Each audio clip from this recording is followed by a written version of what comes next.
सभी हुकूमतें तरक्की के दावे तो ज़रूर करती हैं, लेकिन उनके दावों की सच्चाई उस वक्त हवाई साबित हो जाती है जब चमचमाते शहरों से दूर सुदूर इलाकों में जाकर हालात का जायज़ा लिया जाता है।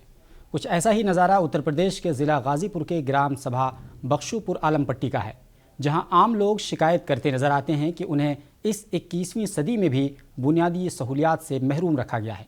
तस्वीरों में देखा जा सकता है कि किस तरह चारों तरफ गंदगी का ढेर है और खुली नालियों में पानी ठहरा हुआ है। और हद तो ये है कि इसी गंदी नाली के करीब एक नल लगा हुआ है जिससे लोग पीने का पानी लेकर जाते हैं। गांव में एक पब्लिक टॉयलेट ज़रूर बनाया गया है, लेकिन उसकी दीवारें इतनी खस्ता हाली का शिकार हैं कि ऐसे में भला इस पब्लिक टॉयलेट का कोई कैसे इस्तेमाल कर सकता है।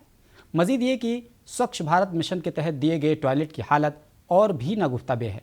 सूरत हाल यूँ है कि ये टॉयलेट अब किसी और मकसद के लिए इस्तेमाल किए जा रहे हैं, यानी जिस जगह को टॉयलेट के लिए इस्तेमाल किया जाना था उसे मजबूरी में किचन के तौर पर इस्तेमाल किया जा रहा है। लोगों की माने तो यहाँ तरक्की के नाम पर धोखा और सिर्फ धोखा हुआ है, क्योंकि न तो बुनियादी सहूलियात हैं और न ही मौजूदा सूरत हाल को बदलने की कोई कोशिश की जा रही है।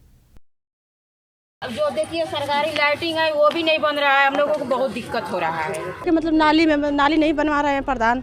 अब पानी बरसात के सब अंदर जा रहा है, रूम में जा रहा है। सब समस्या है, न नाली है न लैटरिंग है।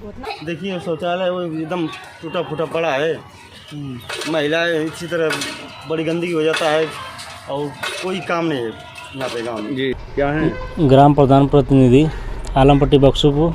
और पहली समस्या है कि नाली नहीं है, नाली के लिए बजट नहीं है, अब प्लस आवास नहीं है, आवास के लिए भी बजट नहीं है। शासन बताएगी ना, कहीं बजट नहीं आ रहा, क्या दिक्कत है। आपने लिख के कोई जो अधिकारी वगैरह से मिले हैं इस सब समस्या? जी मैं कई लोगों से मिला और क्या नाम है उनसे, वीरेंद्र विधायक से मिला, एक काम दिए हैं नाली का कि यहाँ आवास नहीं आ रहा है। ठीक ठीक। हर ग्राम सभा में 1-2 आवास है, यहाँ आवास नहीं है।